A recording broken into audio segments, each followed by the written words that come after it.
Welcome to HFY Vanguard, where human spirit outshines alien empires. And our story starts right here.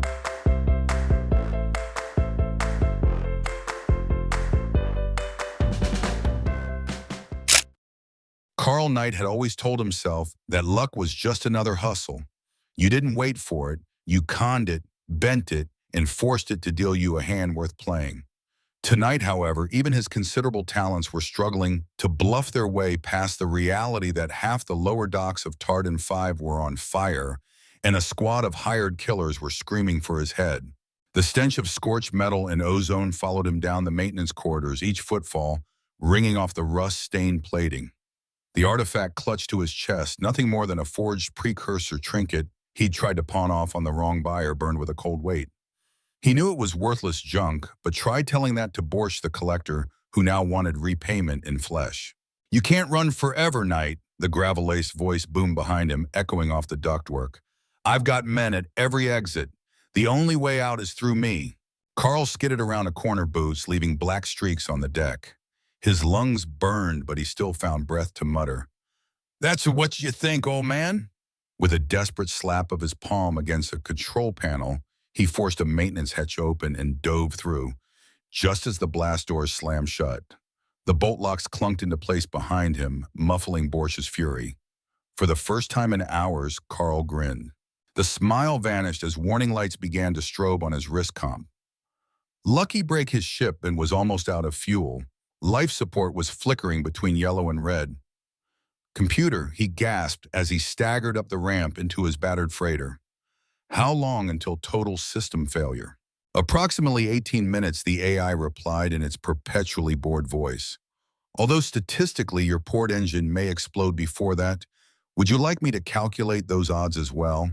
Just get us ready for emergency launch." Carl threw himself into the pilot's chair, fingers flying over cracked controls. The engine coughed like a dying smoker, then reluctantly roared to life. Through the viewport, Borsch's thugs were already flooding onto the landing pad, weapons raised. "Time to go," Carl yanked back on the controls.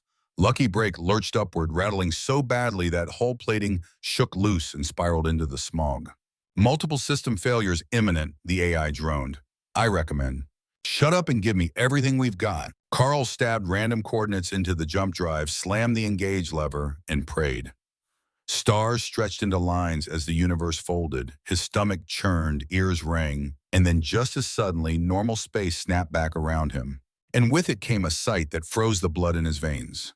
Suspended before him was the most magnificent structure he had ever seen, a crystalline space station the size of a city, shaped like a blooming flower, with spires of violet glass curving outward in symmetrical arcs. Hundreds of ships glided around it in perfect formation, each vessel gleaming with the elegant but unmistakably lethal design of the Tyranium Empire, the single most advanced and most feared civilization in the galaxy. "Oh, hell," Carl whispered. He had jumped right into their capital heartland. "Computer," he croaked, "get us out of here." "Jump drive offline," the AI replied almost cheerfully.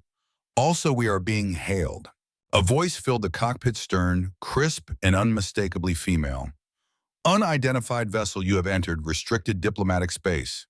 Prepare for scanning and identification."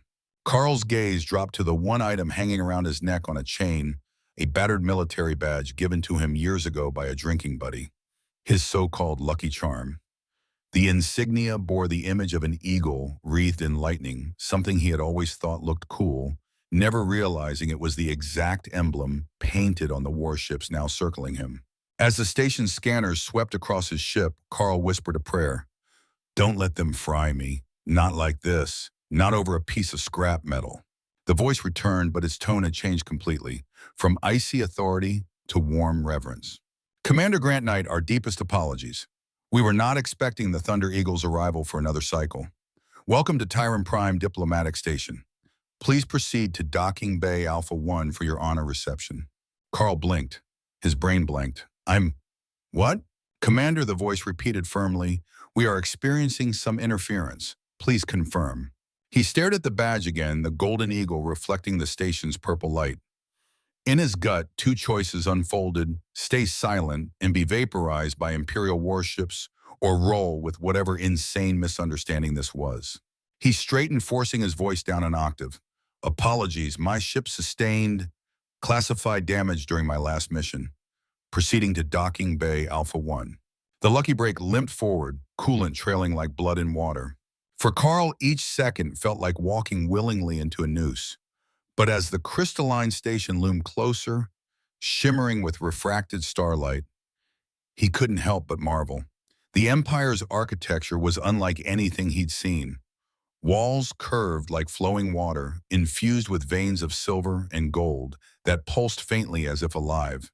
Even the docking arms resembled petals, unfolding to welcome him. Inside the cockpit, the AI hummed. Would you like me to perform a search on Thunder Eagle Commander Grant in Oan? Yes, do it. Searching. Commander Grant N., legendary strategist of the Tyranium Fleet, hero of the Battle of Seven Suns, master diplomat, victor of a dozen campaigns, known by the title Thunder Eagle, currently presumed alive but reclusive, widely revered across the Empire. Carl swallowed hard. So I'm impersonating that. Indeed. Punishable by death in 17 systems. Would you like me to? Just tell me how to salute. The docking clamp seized Lucky Break with surprising smoothness. As the airlock cycled, Carl tugged at his scorched jacket, trying to make it look less like he'd just escaped a scrapyard brawl. He practiced the stiff military salute the AI had taught him. His stomach twisted. The airlock hissed open, and he nearly staggered backward. A full honor guard awaited him, warriors clad in crystalline armor that shimmered with inner light, their weapons ceremonial but gleaming. At their head stood a woman who instantly stole the breath from his lungs. Lieutenant Iris Terranium was tall, regal, and impossibly striking. Her skin glowed with a violet luminescence flawless as polished amethyst. A formal military uniform hugged her figure, outlining curves that could have made an entire galaxy spiral. But it was her eyes, deep violet flecked with silver, that locked onto him with a gaze sharp enough to cut steel. Commander N, she said, her voice both melodic and commanding. Welcome to our humble station. Carl forced himself to snap into the salute. The honor is mine, Lieutenant. He wasn't even lying about that part. Her expression flickered almost imperceptibly into a faint frown. Your ship appears different from our records. Classified modifications. Carl replied quickly, summoning every ounce of conman bravado. Special undercover operation. For a heartbeat silence. Then her lips curved ever so slightly. Your approach to stealth is unique. We tracked your entry 3 sectors away. Carl felt sweat bead on his brow. Sometimes the best way to hide is to be obvious. To his astonishment, she laughed, a crystalline sound like wind chimes. How refreshingly unconventional. The stories of your unusual tactics were clearly not exaggerated. She gestured toward the honor guard. Your quarters have been prepared, though perhaps you would like to freshen up first. He tried to match her precise stride as they walked every corner of the station, gleaming with alien artistry. Personnel of varying shades of violet skin stopped to salute, their eyes wide with awe as they passed. Carl muttered under his breath, Computer, what the hell have I gotten myself into? The AI's voice echoed softly in his ear. Based on current variables, either the most fortuitous con of your career or your imminent execution. Would you like me to calculate the odd? Carl straightened his shoulders, forcing a confident smirk onto his face as Eris led him deeper into the crystalline halls. For the first time in his chaotic, scam-ridden life, he wasn't sure if he was bluffing the galaxy or if the galaxy was bluffing him. Either way, the game was on. Carl Knight had never felt smaller in his life. The crystalline corridors of the Tyranium station stretched endlessly, walls shimmering with a subtle purple glow that seemed alive. Every surface was polished to perfection, every curve flowing like frozen liquid. He walked at Lieutenant Eris Terranium's side, trying not to gape like a tourist, trying not to flinch every time another officer stopped to salute him with rigid precision. Each gesture of respect cut like a blade. They think I'm a war hero, he thought, forcing his shoulders back. If they knew I was just a washed-up smuggler with more gambling debts than credits to his name, they'd string me up by the airlock. Eris walked with flawless military stride, her tall figure radiating authority.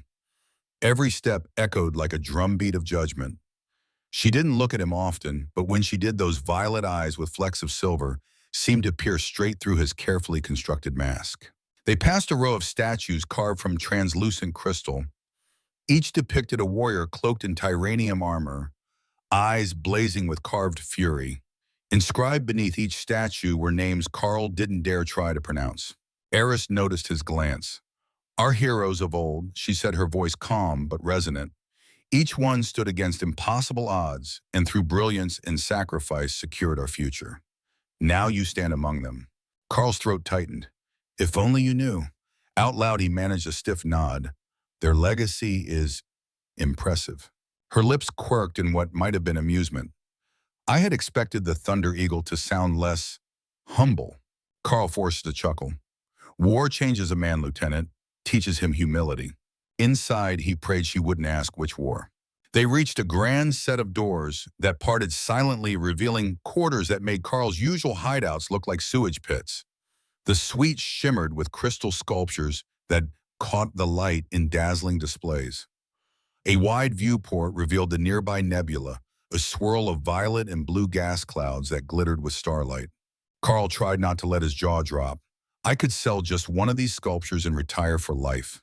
"The diplomatic reception begins in 3 hours," Iris announced. "You will have time to prepare. A proper uniform will be provided." She paused, her gaze lingering on him in a way that made his pulse quicken. "I look forward to seeing how the famous Thunder Eagle conducts himself among dignitaries." And with that, she turned and strode out, leaving Carl alone with the deafening silence of luxury. Carl collapsed onto a couch that probably cost more than his ship. "Computer," he groaned, rubbing his face. "What exactly have I stumbled into?" "Analysis, you are currently impersonating one of the most revered strategists in galactic history." The AI replied, "Based on your past record of scams and cons, survival probability is minimal. Would you like me to calculate the odds?" "No, just help me figure out how to act like a legendary commander for one night." The computer beeped thoughtfully. "Step 1, avoid speaking about actual battles. Step 2, maintain eye contact and nod gravely. Step 3, never under any circumstances admit ignorance." Carl sighed. So the usual. The uniform they delivered was a masterpiece, deep purple fabric woven with golden trim that shimmered as though it bent light itself. Metals so many he couldn't even guess their meaning adorned the chest. When Carl slipped it on, he barely recognized himself in the reflective crystal wall. For once, he looked like someone important. And that terrified him. A chime announced a visitor. A young Tyranium officer stepped in, bowing low. "Commander, I am here to brief you on tonight's protocols. There is also something you should know about Emperor Vex." Carl froze. "The Emperor?" "Yes, sir. His Majesty has been asking about you all day. He speaks often of your friendship, your shared battles. However, his vision has deteriorated. He sees poorly now. He has not laid eyes on you in 7 years since the Battle of Seven Suns." Carl swallowed hard. 7 years. The officer nodded earnestly. "He is eager to reminisce about old times. He has been telling everyone how much he looks forward to your reunion." Wonderful, Carl thought. "All I have to do is convince the most powerful man in the galaxy that I'm his best friend, a man he hasn't seen in nearly a decade." "Anything else?" Carl asked hoarsely. "Yes, Commander. Tonight's reception will involve formal introductions followed by dinner, and then strategic discussions regarding the pirate clans on the Outer Rim. His Majesty specifically requested your input." "Of course he did," Carl muttered. The grand reception hall was unlike anything Carl had ever seen. Chandeliers floated unsupported, refracting rainbow light across towering crystal arches. The air shimmered with soft music from instruments that seemed half organic, half technological. Representatives from dozens of civilizations mingled among the violet-skinned Tyranium elite. And every eye turned when Eris entered at Carl's side. She wore a formal dress uniform that clung with military precision, yet somehow enhanced her devastating beauty. Her violet skin seemed to glow in the crystalline light, her silver-flecked eyes unreadable. Carl tried to ignore the way she seemed to move effortlessly, like gravity itself bent to her stride. He focused on breathing, on walking, on not fainting. At the head of the hall stood Emperor Vex, an imposing figure despite his advanced age. His skin bore a silvery sheen, his eyes clouded but sharp with wisdom. When he turned toward Carl, his lined face lit with genuine warmth. "Grant, my old friend," his voice boomed across the hall. 7 years is far too long." Carl's heart slammed against his ribs. He bowed deeply, buying precious seconds to think. "Your Majesty, the years have been kind to you." Vex laughed heartily and pulled him into an embrace Carl barely managed to return. "Do you remember what you said to me after the Battle of Seven Suns? Your strategy was either brilliant or insane, and I'm still not sure which." Carl forced to laugh, his mind scrambling. "How could I forget, though I maintain it was your brilliance that day." The Emperor's eyes twinkled. "And what about the officers' mess that evening, when you tried to demonstrate the maneuver using soup bowls?" Carl's stomach dropped. He glanced at Eris, who was watching with keen interest. "Some memories of that night are hazy." Vex roared with laughter, clapping him on the back. "A glorious night indeed. But tonight we have new tactics to discuss. The pirate threat grows bold." Carl's relief was short-lived. He was ushered to a table laden with holographic maps and strategic displays. Dignitaries leaned in, expecting his wisdom. Eris stood nearby, those violet eyes locked on him. There was amusement there, yes, but also suspicion, as if she were testing him. He studied the holograms, heart racing. He didn't recognize a single formation. To him, it looked like an alien chessboard, pieces moving in inscrutable patterns. Commander General prompted, "What is your assessment?" Carl's mind screamed, "Say something, anything." And then he remembered hours wasted in dive bars, fiddling with ancient Earth arcade games. Space Invaders, the pirate ships in the hologram. They looked almost exactly like the descending rows from that game. Carl swallowed. "They're using a predictable descent pattern. If we position our fighters here and here." He moved the holograms with cautious fingers. "We create a barrier, forcing them into our heavy cruisers' range." The officers leaned forward, murmuring. "Brilliant," one exclaimed. "The simplicity is its genius," another agreed. "No one would expect us to use such archaic tactics." Carl forced a grave nod, hiding his shock. They bought it. Eris, however, had not stopped watching him. Her lips curved in the faintest smile. "Fascinating," she murmured. "You continue to surprise me, Commander." Before Carl could respond, the Emperor beamed. "Excellent, but first enjoy yourself. Dance, my friend. We have all evening to discuss pirates." Music swelled. To Carl's horror, Eris stepped closer, offering her hand. "Perhaps you'd care to dance, Commander." Carl's mouth went dry. Vex laughed. Go. Even warriors must celebrate." Carl forced a smile, taking her hand. Her skin was warm, smooth, and his pulse hammered as she guided him onto the shimmering floor. "You handle yourself well for a military man," she murmured, as they moved in time with the crystalline rhythm. Carl tried not to step on her feet. "Full of surprises, aren't I?" Her smile deepened.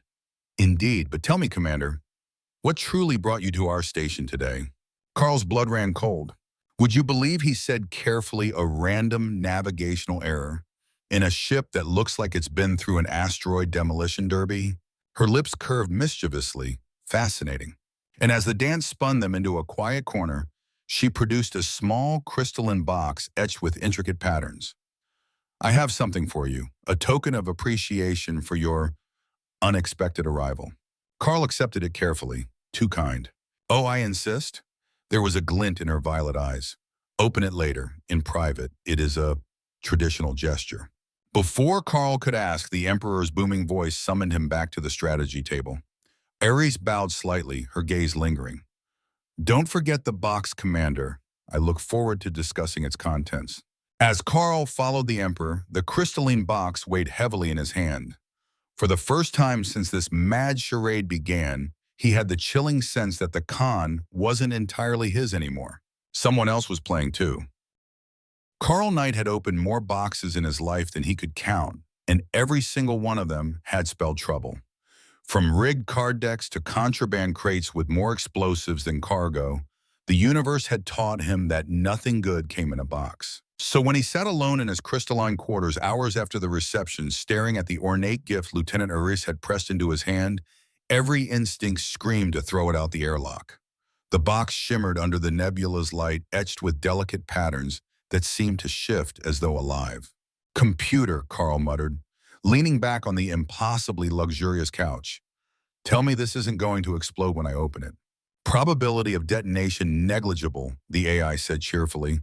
Probability of cultural entanglement extremely high. Would you like me to calculate the odds of... No, just stay quiet. He drew a breath, flipped the catch, and opened the lid. Inside lay a single sheet of crystal-thin parchment, inscribed with flowing Tyranium script. For a moment, Carl relaxed.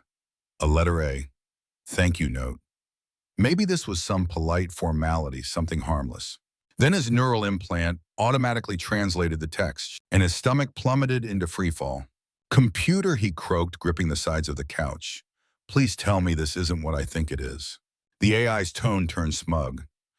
Analyzing, confirmed, it appears to be a traditional Tyranium marriage contract, signed and sealed by both parties. Congratulations, Commander. You are now legally betrothed to Lieutenant Iris Tyranium, granddaughter of Emperor Vex and third in line to the Imperial throne. Carl stared at the page, then at his own trembling reflection in the crystal wall. His face looked pale, terrified, and absurdly dressed in the most expensive uniform he had ever touched. Well, he whispered finally, this sure beats getting shot by creditors. The next morning, Carl's attempt to feign calm lasted all of 30 seconds. He was summoned to breakfast with Emperor Vex. The Emperor's private dining room glowed with soft, crystalline light, the walls etched with living patterns that pulsed faintly with each heartbeat of the station. Servants moved silently, carrying trays of fruit that glowed like starlight and drinks that shimmered like liquid gemstones. Eris sat beside her grandfather, posture, perfect uniform, crisp even at this early hour. Her violet eyes caught Carl's as he entered, and he could swear there was the faintest trace of a smile playing on her lips. Grant, my boy, the Emperor boomed, his clouded eyes bright with joy. Come sit. We have much to discuss. And of course, congratulations are in order. Carl froze mid-step. Congratulations. On your betrothal to my granddaughter, naturally, Vex clapped his hands, nearly sending a bowl of glowing fruit toppling. It is a blessed day for the Empire when the Thunder Eagle joins our bloodline. Carl forced a weak grin, sliding into the offered chair. Ah, yes, blessed day indeed. Eris sipped delicately from a crystal goblet, eyes sparkling with amusement. She hadn't warned him, she hadn't explained, she had set him up. You seem surprised, Commander, she said softly, her tone innocent. Surely you recall the custom. A gift offered at a diplomatic ball carries great meaning. And one accepted. Is binding, Carl finished, hoarsely remembering the translation from the contract. Exactly. Her lips curved, but her eyes never left his. I am glad you honored the tradition. Carl nearly choked on the shimmering drink placed before him. This isn't a con. This is a death trap wearing a wedding dress. After breakfast, Carl tried pacing his quarters, searching for any possible escape. His ship was crippled. His false identity was locked in deeper than ever. And now he was engaged to the Emperor's granddaughter. He pressed his forehead against the crystal wall, watching the endless nebula outside. Computer, give me an honest answer. What are my chances of surviving this? Analysis slim to none. However, compared to your previous odds being dismembered by Borsch's thugs, this remains a significant improvement. Thanks for the pep talk. You're welcome. Carl groaned. He couldn't refuse the contract. That would insult the Emperor, insult Iris, insult the entire Empire. They'd kill him in ways that made Borsch look like a saint. And the worst part, the absolute worst, was the treacherous flicker of warmth in his chest whenever Reese looked at him. The memory of her laugh like crystal wind chimes. The way her eyes had softened just for a second when she pressed that box into his hand. He should have run the second he saw her, should have pulled every con man trick and vanished. But instead, here he was heart-pounding for a woman who had just tricked him into the most dangerous marriage proposal in the galaxy. That evening, Carl found himself walking beside Reese again through the station's gardens. Here, the crystalline architecture gave way to glowing flora, bioluminescent vines that hung like waterfalls of light flowers that floated weightless in the air, pulsing gently like stars. It's beautiful, Carl admitted despite himself. Eris glanced sideways at him. Her posture precise, her uniform immaculate, even in this dreamlike place. You surprise me, Commander. The reports I studied painted you as rigid, uncompromising. Yet you seem almost relaxed. Carl tried to match her measured pace. War changes a man, he said sagely, repeating the lie he'd used before.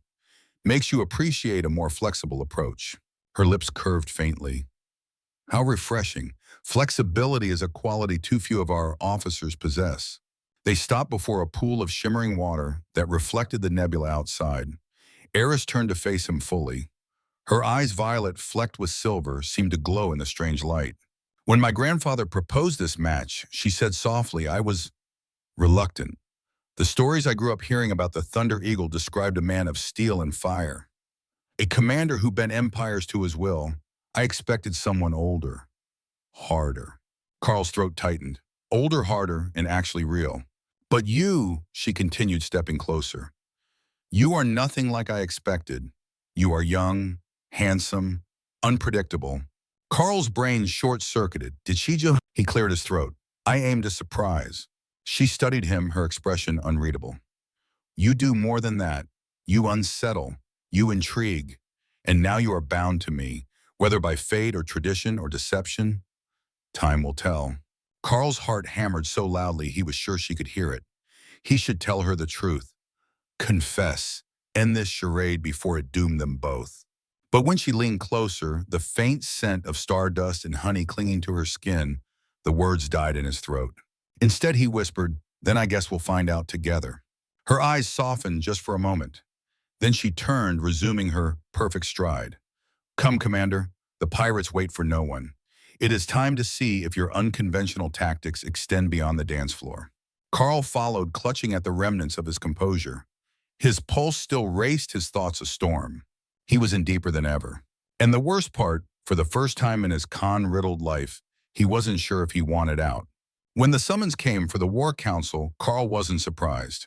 He had seen it in Eris's eyes and the Emperor's delight in the way every officer on the station seemed to expect the Thunder Eagle to save them. The pirates were massing on the outer rim, stronger than ever, united in a way they'd never been before. And now the Empire was looking to him, the fake, the fraud, the con man, to devise the strategy that would crush them. Carl stared at his reflection in the crystalline wall. Clad in the Emperor's finest uniform medals, he had never earned gleaming on his chest. Computer, he whispered, what the hell am I supposed to do?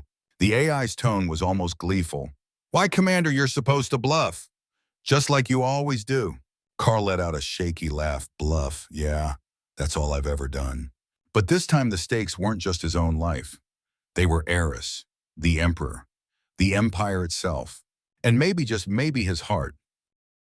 The strategic command center of Tyran Prime was a cathedral of war. Vast crystalline walls shimmered with holographic maps of the sector, glowing star systems suspended in midair. Officers in shimmering uniforms stood at attention around a central table, its surface projecting a three-dimensional battlefield. Pirate ships marked in crimson, imperial vessels in violet. Carl Knight, fraud fugitive, accidental fiancé, stood at the head of it all, trying desperately not to throw up. Commander, a general said sharply, gesturing to the display, the pirate clans have united. Their fleet numbers are unprecedented. They advance toward our trade routes in the outer rim. We await your orders. Dozens of expectant eyes turned toward him. Carl's palms slicked with sweat. His mind screamed, I don't know what I'm doing. I'm a con artist, not a warlord. But outwardly, he forced himself to nod gravely, as though weighing options too complex for mere mortals. Beside him, Eris stood, tall hands clasped behind her back. Her perfect posture radiated confidence. But when her gaze slid toward him, there was a spark of challenge in her eyes. Show me who you really are, that look seemed to say. Carl's heart pounded. He studied the holograms. Crimson ships descended in wave-like formations. It looked eerily familiar, and then like a gift from some cosmic trickster, it clicked.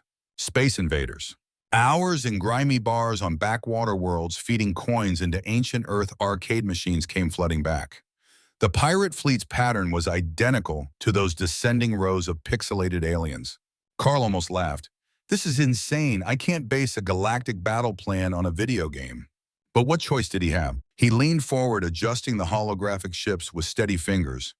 They're using a predictable descent pattern, he said, projecting the authority he did not feel. If we position our fighters here and here, we create a shield wall.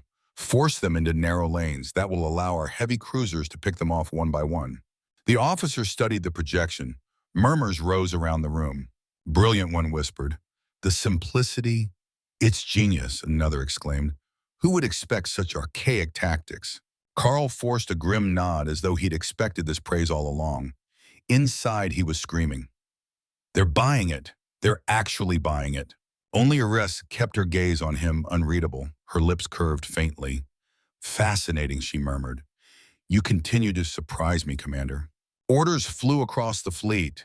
Within hours, the Terranium Armada assembled sleek crystalline warships, shifting into positions Carl had dictated. Their hulls glittered with starlight, each vessel pulsing with inner radiance. Carl found himself standing on the bridge of the flagship, the Emperor's advisors clustered around him. Through the vast viewport, the nebula blazed violet and gold, and beyond it the crimson tide of pirate vessels emerging from hyperspace. There were hundreds, more than Carl could count. Raiders, frigates, stolen Imperial ships painted in gaudy colors. Their formation was a wall of death bearing down on the Empire's lines. Commander Eris said, her voice calm but taut with tension. They outnumber us nearly 2-1. Carl swallowed. Then it's a fair fight. The bridge crew chuckled nervously, taking his quip as the kind of gallows humor only a legendary commander could make. Carl prayed they wouldn't realize it was the only thing standing between him and panic. The pirate fleet surged forward. Shields holding an officer reported, enemy weapons charging. Carl's mouth went dry.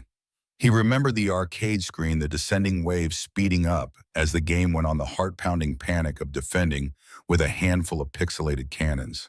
Hold position, Carl ordered, voice steady. Wait for my signal. Laser fire streaked across space, slamming into Terranium shields. The flagship shuddered. Officers clutched their stations. Commander, our flanks, Hold, Carl barked. Trust me. Eris's gaze burned into him. She didn't speak, but her stance radiated a single thought. You'd better know what you're doing. The pirate ships descended closer, filling the viewport with crimson light. Now, deploy barrier squadrons, Carl snapped. Fighters forward, create the wall. Dozens of violet starfighters shot ahead, forming a shimmering line. Pirate fire splashed against them, but they held formation, funneling the enemy into narrow lanes exactly as Carl remembered. Cruisers target the lanes, pick them on. The heavy ships opened fire beams of light, slicing through the bottlenecked pirates. One after another, crimson blips winked off the holographic map. The command center erupted in cheers. Officers shouted Carl's name. Carl forced a grim smile. It's just Space Invaders, that's all, and somehow it's working. Hours stretched like eternities. The battle raged across the nebula, dazzling bursts of light scattering across crystalline hulls. Carl barked orders that were little more than arcade instincts. Shift left, focus fire. Bonus round, take them from above. Every time he thought they'd seen through him, the pirates blundered into the next trap. And every time the Terranium officers looked at him with awe. Even Eris. She stood close, her violet eyes blazing with exhilaration, her voice sharp as she relayed his commands. Once during a particularly tight maneuver, her hand brushed his on the console. He didn't pull away. Neither did she. By the time the last pirate vessel broke formation and fled into hyperspace, the Terranium fleet had suffered only minor losses. The command center erupted in thunderous applause, officers' saluted voices rising in a chant of victory. Extraordinary Emperor Vex boomed from his seat, his clouded eyes glowing with pride. I have not seen such brilliance since our last battle together, my friend. Carl bowed his head, hiding the sweat pouring down his brow. Just drawing on, historical precedent, Your Majesty. Eris's gaze met his. For once, there was no suspicion in her eyes, only admiration, and something warmer. You continue to defy every expectation, she whispered, so only he could hear. Carl swallowed. It's a talent. That night, the Imperial Ball was thrown in his honor. Floating crystal platforms carried musicians who played music that shimmered like liquid light. Anti-gravity dance floors whirled beneath chandeliers of suspended starlight. Carl tugged at the collar of his ornate uniform, still uncomfortable with the weight of medals he hadn't earned. He found Eris by a drink dispenser, radiant in a gown of crystalline fabric that shifted colors with her every movement. "Hiding from your admirers, Commander," she asked, taking a glass that glowed with violet fire. "Just admiring the view," Carl said, and realized too late that he hadn't meant the nebula behind her. Eris's cheeks flushed a deeper shade of purple. Her eyes sparkled. "You know, when Grandfather first told me of this arrangement, I was less than enthusiastic. I expected an ancient battle-scarred warrior, someone rigid as a neutron star." "Disappointed?" Carl asked softly. "Quite the opposite." She stepped closer, her voice dropping. "You're young, handsome, and completely unpredictable." Carl's pulse hammered. He opened his mouth, but she silenced him with a finger to his lips. "For once, no tactics," she whispered. "No strategies, no games." And then she kissed him. Her lips were warm, tasting faintly of starlight and spice. The world seemed to fall away the ball, the music the weight of his lies. For one impossible moment, Carl forgot he was a fraud, forgot the danger, forgot everything except the woman in his arms, and the way her kiss made him feel like, for the first time in his life, he didn't have to bluff. When they finally pulled apart, Eris's violet skin glowed almost luminescent. That, she said breathlessly, was definitely against protocol. Carl smiled crookedly. Then maybe protocol's overrated. Her laugh, like crystal chimes, sent a shiver down his spine. "Careful, Commander. I think I might be falling for you." And Carl Conman, fugitive accidental hero, felt something he hadn't in years. Fear. Not of discovery, not of execution, but of how much he wanted that to be true. The chamber doors burst open with the subtlety of a star cruiser crashing into a moon. Carl Knight froze mid-sentence, a half-baked tactical theory tumbling from his lips as a hulking figure staggered into the Imperial Council chamber. The crystalline arches vibrated from the sheer force of his voice. "Where is that impostor using my name?" The man was enormous, broad-shouldered, draped in a wrinkled Tyranium uniform that looked as though it hadn't been washed since the last supernova. Metals clinked haphazardly across his chest. His gray beard was stained with something suspiciously like alcohol, and the reek of expensive spirits preceded him like a toxic cloud. Carl's blood went cold. No, no, no, no, not now. The real Thunder Eagle had arrived. "You," the old warrior thundered, pointing a shaking finger at Carl. "That's my medal, my title, my—" He squinted at the council. "Why are there 3 emperors?" Chaos exploded. Council members gasped. Officers reached for sidearms, guards surged forward. Uri stiffened beside Carl, her hand hovering near her weapon, but her face, damn, her face wasn't horrified. She was amused. "Silence!" Emperor Vex's voice cracked through the chamber like a whip. Despite his clouded eyes, his posture radiated imperial command. "Grand old friend, you are late as usual, and drunk also as usual." The old Thunder Eagle swayed, glaring blearily at the Emperor. "Vex, you blasted star dragon. Why didn't you tell me some con artist was running around pretending to be me?" The Emperor smiled faintly. "Because my old friend, he has been doing a far better job of it than you have lately." The chamber fell into stunned silence. Carl's mouth went dry.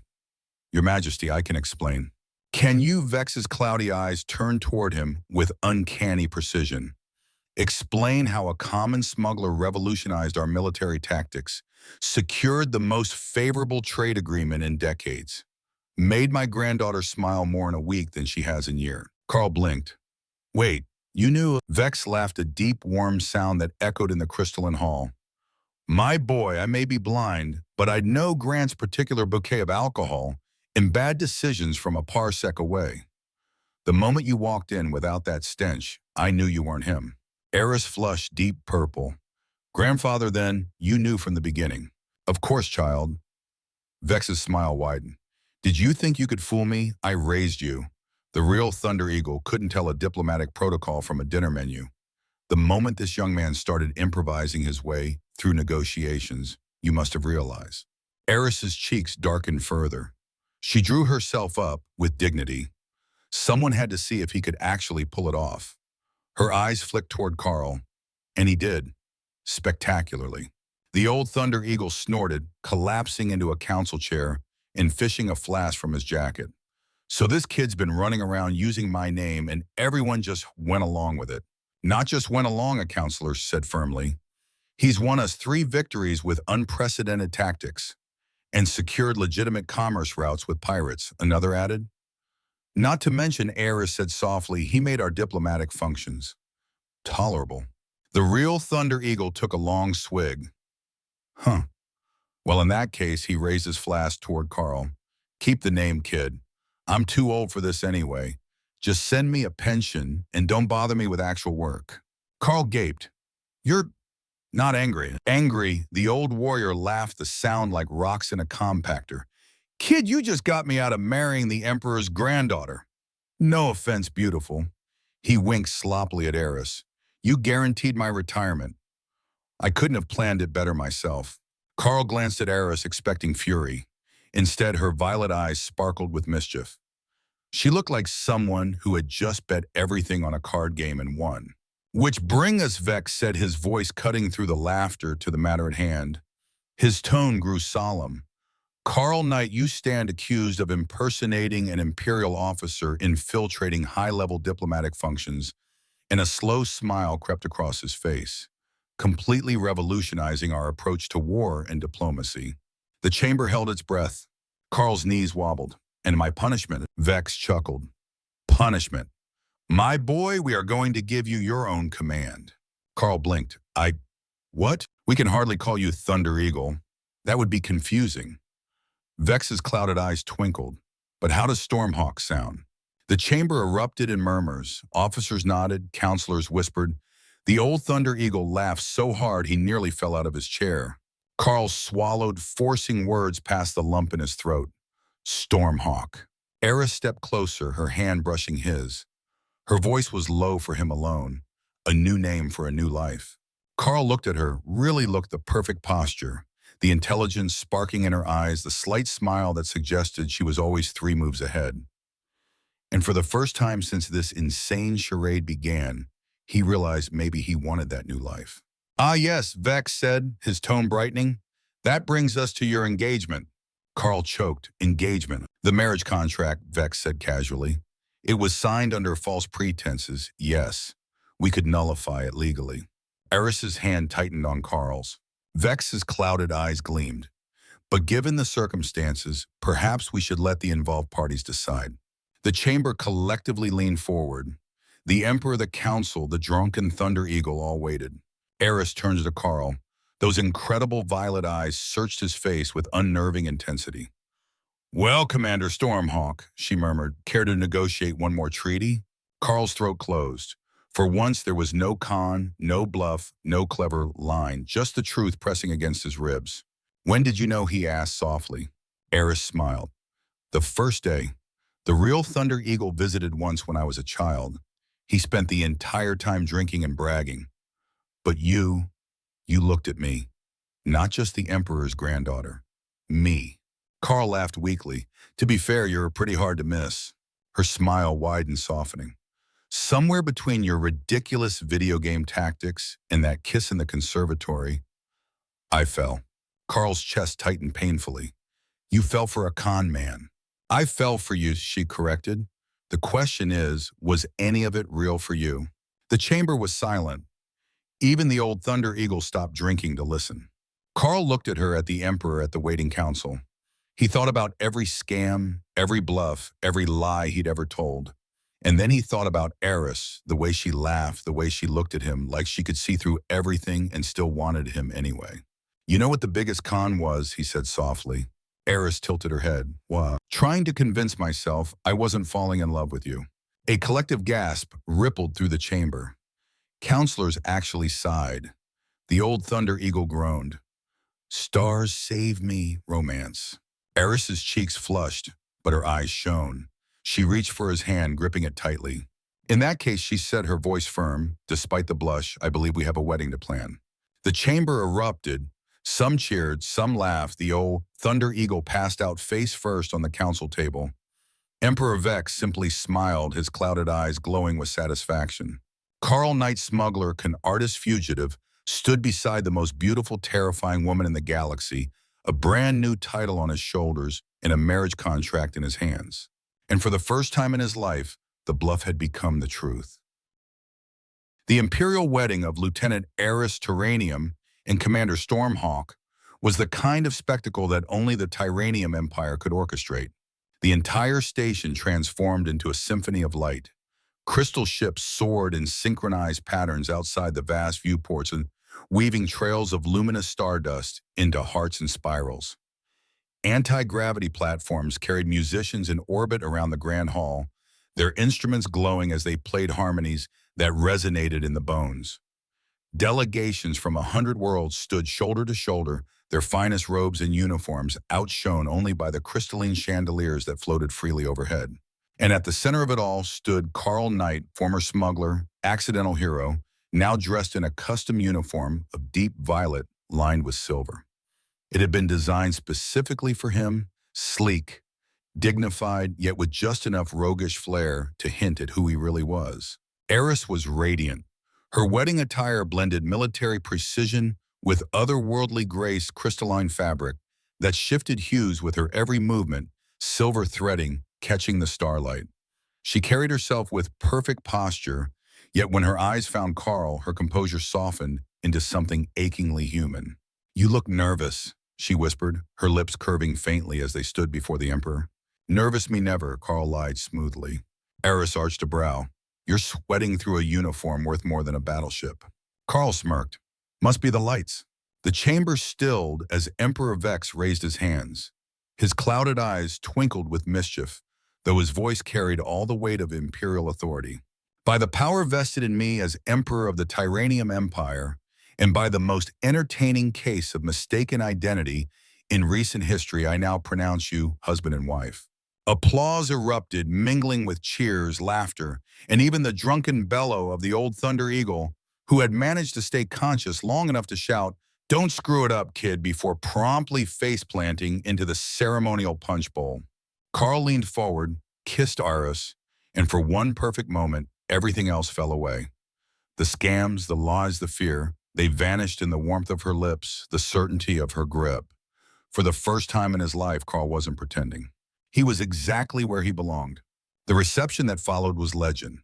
Carl introduced traditional Earth dances that were little more than made-up steps from half-remembered bar brawls. Somehow Eris made every clumsy spin look elegant, every stumble part of the choreography. The counselors whispered in awe. Pirates would later sing about the night they lost their fleets to a man who invented strategy from antique Earth rituals. By the end of the night, Carl had more admirers than he ever had marks in his old scams.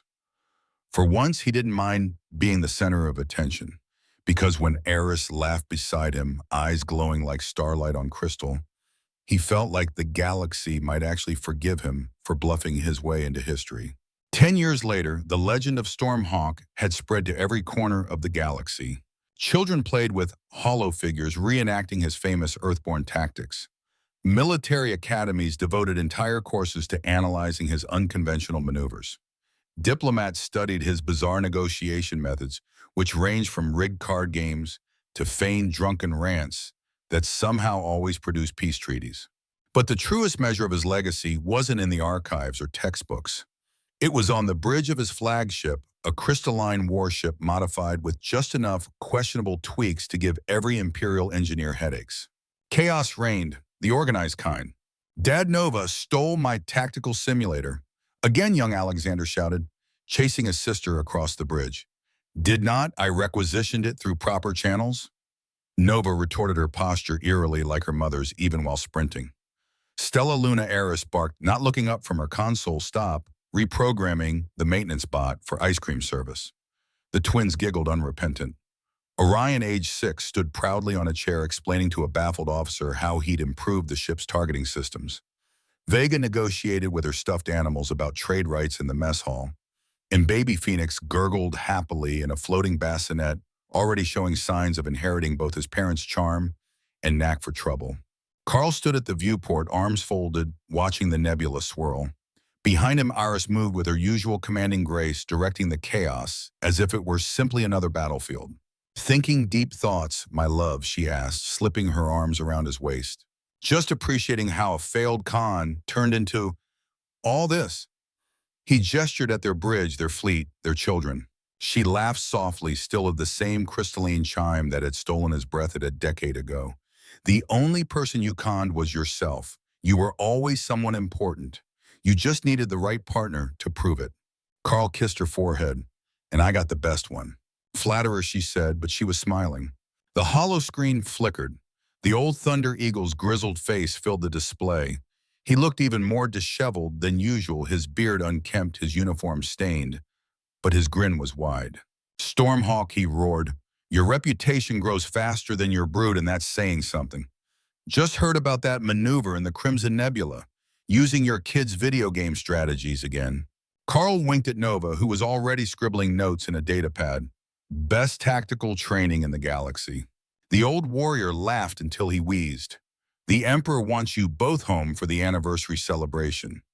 10 years since the greatest case of mistaken identity in history gave us the most successful commander the Empire's ever had. The feed cut. Carl turned, watching Eris marshal their children as if directing troops. He felt warmth bloom in his chest, stronger than any metal could bestow. On his wrists, the AI chimed smugly. Calculating odds, your current happiness level versus probability matrices from 10 years ago. Conclusion statistically impossible. Would you like me to elaborate? Carl pulled Eris into a kiss that silenced the computer's voice. Some things can't be calculated. Eris murmured against his lips. Speaking of calculations, have you considered that 7 may not be our final number? Carl laughed loud enough to make the children look up. Stormhawk Jr. Squadron could always use reinforcements. The flagship leapt into hyperspace, its crystal drive leaving a swirling wake that formed from a distance the unmistakable shape of a heart. Carl never admitted he'd programmed that feature himself. Somewhere in the Imperial archives, the original marriage contract still rested, marked with a note in Emperor Vex's own hand. Sometimes the best strategy is letting love con us all. And as the galaxy whispered the legend of Stormhawk, the conman who became a commander, the fraud who became a hero, the rogue who became a husband and father, Carl Knight knew the truth. The greatest con he'd ever pulled wasn't tricking an empire. It was convincing himself he wasn't worthy of love. And Eris Terranium had proven him gloriously, definitively wrong. The stars stretched endlessly before them. Their ship's crystalline wake shimmered like stardust. Their children's laughter filled the bridge. And somewhere in the distance, the galaxy's most unpredictable love story continued. One bluff, one kiss, and one impossible tactic at a time.